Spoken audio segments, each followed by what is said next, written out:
Hi all, welcome to part 14, module 2, computer network. So what we were discussing is the selective repeat protocol. So already that go back and everything we finished in detail.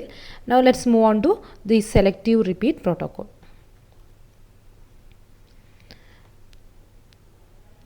Yeah. So why selective repeat protocol? So first of all, there could be some problem with the go backend, something that we already know. The go backend protocol works well if errors are less, right? But if the line is poor, it wastes a lot of bandwidth on retransitive frame, because whenever there is one frame is having problem, instead of that single frame, it is sending all the that sender window as a whole, because the receiver is not capable of handling more than one frame. So that is a scenario, but selective repeat is something different, which we are achieving by increasing the receiver window size. The out of order frame we will keep at the receiver side, and selectively we will ask for the erroneous one, and that will be retransited or repeat. So an alternative strategy, that is the selective repeat protocol, is to allow the receiver to accept and buffer the frames following a damaged or lost frame. And the selective repeat attempts to retransmit only those packets that are actually lost due to errors. And the receiver must be able to accept packets out of order, and those out of order complexity is involved. Again, I am going a little bit faster. The theoretical background I already built in the previous 13 videos. Please watch and come to this, so that it will be very easy for you. The receiver must be able to accept the packets out of order, and it should order them and to be given to the higher order. So that kind of a complex sorting is needed at the receiver side, so that make it costlier. And since the receiver must release packets to higher layer in order, the receiver must be able to buffer the packets and order them. So the retransmission request, selective, that negative acknowledgement concept we see in. So we can achieve it in two ways. It could be an implicit way or an explicit way.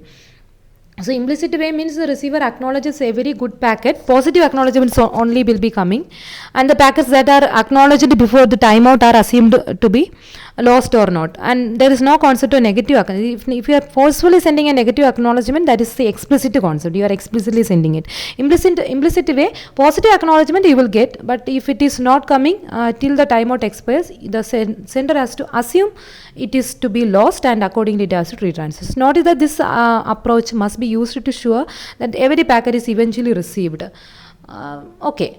Now when it comes to explicit approach, it is somewhat more better one, in the sense you can send that negative acknowledgement a little bit earlier even, and accordingly you can selectively repeat it. So in explicit approach, an explicit negative acknowledgement or the selective reject repeat, in any way you can call this acknowledgement, can request the retransition of just one packet, and this approach can expect the retransition, but is not strictly needed. If you want, you can go with the implicit method also. This is something, an improvement being suggested, that's all. One or both approaches are used in practice. And about the protocol, this protocol is mostly identical to the go backend protocol. Yes, take the pen.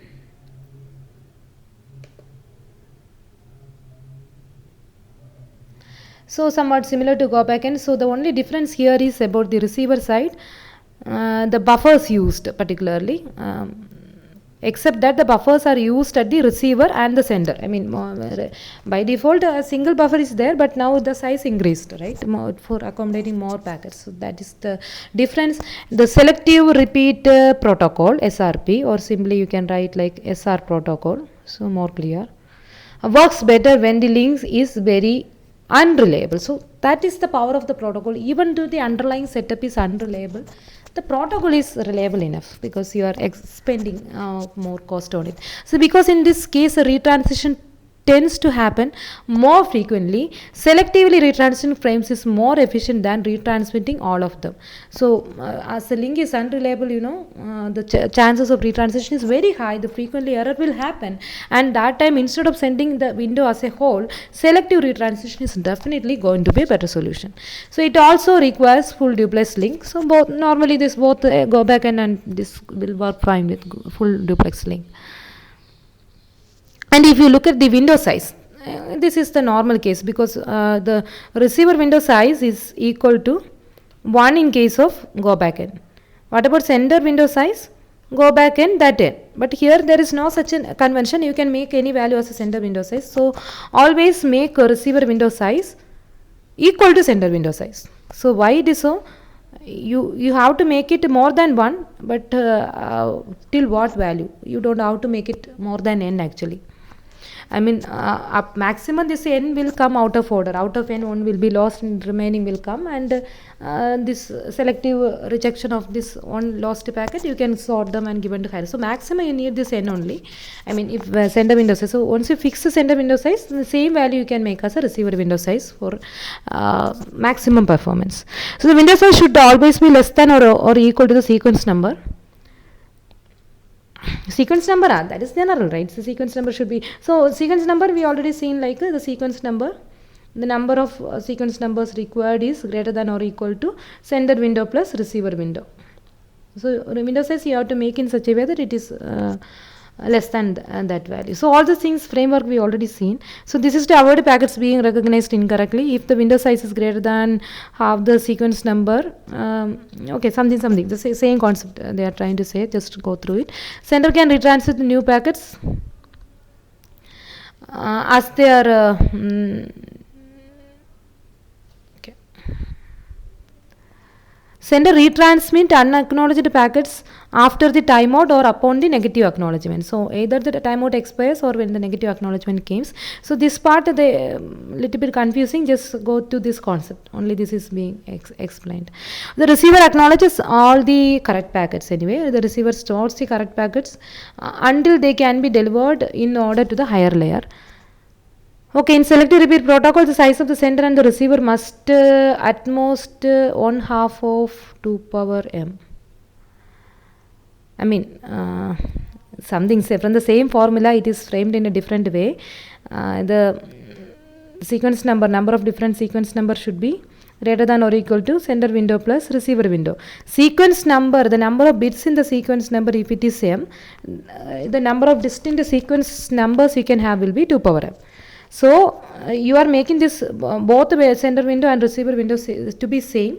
So maximum what could be the sender window or maximum what could be the receiver window. Both are equal, and that will be 1/2 of this 2 power m. 2 power m by 2, like that. M is taken to be the number of bits in the sequence number field. Okay, the same statement explained in a different way. The same thing is happening before also. The sender only retransmits the frames for which the negative acknowledgement is received or after timeout. Okay. Here it is explained for that negative acknowledgement concept. Only retransmit the one. So this statement is little bit confusing. It is not like this is just an additional add-on only. If negative acknowledgement is the case, then after that only it will do that retransmission. Even though it is not there, this retransmission will be selectively for a single frame. So that is what this heading is trying to highlight. Sender and receiver, these frames were coming like so now it is counted in this direction. Okay, so this is the first frame sent 0, 1, 2, 3. So 0 send, 1 send, both are being received. So receiver side also the window is moving like this, and I think the window size, sender window size, receiver window size, both are taken to be 2 in this particular example. So sender window 0, 1. So that 0 sent, 1 sent. Okay, and receiver window 0, 1, and both are received. Everything is fine, and accordingly it will send this acknowledgement to maybe the cumulative acknowledgement. And when it is getting that cumulative acknowledgement for 2 in the sense 0, 1, 2 of them were received, though now the window can slide 2 positions. Okay, because 0, 1 acknowledging 2 says that next time 1, 2. So accordingly the window can slide towards this 2 and 3. So that is the thing. Now at this point, you know what happened, the frame 2 you send, but it is lost on the way, but 3 correctly received. But in case of go back and you will discard this 3 also, but selective repeat it is working differently, where the receiver window is now can handle 2 frames. So 2 and 3 it is expecting, actually what is received is 3. So this 3 will be filled here, and 2 it will wait. Not only waiting, maybe as it is not received, maybe using some counter and all, or after error detection some error. In both the case it can send, if possible it can send a negative acknowledgement. So whenever the sender is getting negative acknowledgement in the current sender window, right now it is sending this, but it will search for this 2, because I am getting negative acknowledgement of 2. Definitely it will be from my window, it can check the sequence number for all of them, and this 2 will be sent. And that 2, once it is coming, it will be placed at the right place, and it is delivered. So we can see some kind of sorting, reordering or sorting is needed at the receiver side. Similarly, it has to trace this 2, right, from the current window. Some kind of complex searching is involved. So in that way also you can view this, a complex searching and complex sorting is being involved at the sender and receiver side. That makes this protocol a costly one. But the number of retransmission is very less, and it is a very reliable one, and it can be used in any unreliable situation. So if you look at the efficiency of the selective repeat protocol, the efficiency of selective repeat protocol is same as that of the go back ends protocol, and for efficiency you can have this formulation, same formula, right? During that 1 plus 2a, if you are sending one frame, the efficiency will be 1 out of 1 by 1 plus 2a, that is for stop and wait. Instead of that, now you are sending a window size for go back, and it is sent here some value that will be fixed by the protocol, n by 1 plus 2a, where is propagation frame transition delay, and how many buffers are needed, n buffers at the sender and n buffers at the receiver side, sender and receiver window. The sequence number is again n different sequence number for sender and n different sequence number for receiver. In go back end, we need only n plus 1 distinct sequence numbers. Can you tell me now what about the number of sequence number required for stop and wait? Sender window is 1, receiver window is 1, just 2 sequence numbers are enough. So this is what I was trying to say there. 2 is enough. Now you can link in this way also. Now it is more clear for you, right? So just 2 sequence numbers are enough for stop and wait protocol, where n plus 1, n is a sender window, 1 is a receiver window. That is number of the minimum sequence number needed in select go back n. When it comes to this selective repeat protocol, n plus n, it is coming like n plus n.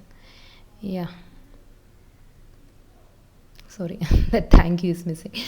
Okay, with that we will wind up this selective repeat protocol. So hope it is clear. If possible, I may be adding, but that comparison, everything is now clear in your brain, right? Stop and wait, go back in, and selective repeat protocol, 3 robust protocols. Hope it is clear for you. Thank you. Maybe in the so that about the flow control fully, right? Thanks for watching, and any doubt from this area you can ask me when we are having the live